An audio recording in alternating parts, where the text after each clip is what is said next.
তিনটে চোর। একটা লোক কিছু টাকা নিয়ে একদিন জঙ্গলের ভেতর দিয়ে যাচ্ছিল। রাস্তায় তিনটে চোর তাকে ধরে ফেলে। এই দাঁড়াও, যত টাকা আছে তোমার কাছে আমাদের দাও, না হলে তোমায় মেরেই ফেলবো। ভয় পেয়ে লোকটি সব টাকা তাকে দিয়ে দেয়। মনে হচ্ছে সারা মাসের টাকা জোগাড় হয়ে গেছে।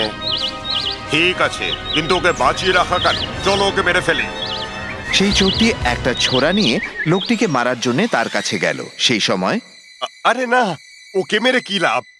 ওকে মাথা থেকে পা পর্যন্ত বেঁধে এখানেই ছেড়ে দেওয়া যাক। একথা শুনে লোকটি নিশ্চিন্ত হলো, কিন্তু এখন কি করা যায় তা সে বুঝতে পারছিল না। চোরেরা তাকে ভালো করে বেঁধে সেখান থেকে চলে গেল। ওকে তো মেরে ফেলাই উচিত ছিল, তুমি বলছিলে তাই ওকে ছেড়ে দিলাম।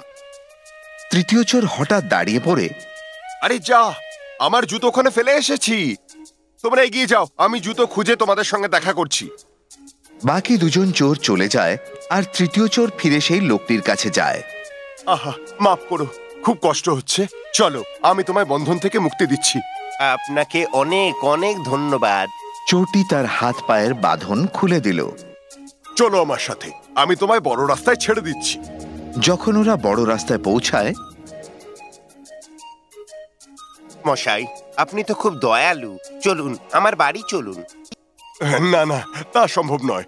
যদি আমি সেখানে যাই তো সেপাই আমায় ধরে ফেলবে। এই বলে চোরটি ঘন জঙ্গলে চলে যায়।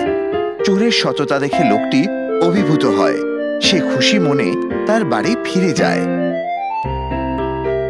সকল মানুষের মধ্যেই কিছু না কিছু ভালো গুণ থাকে।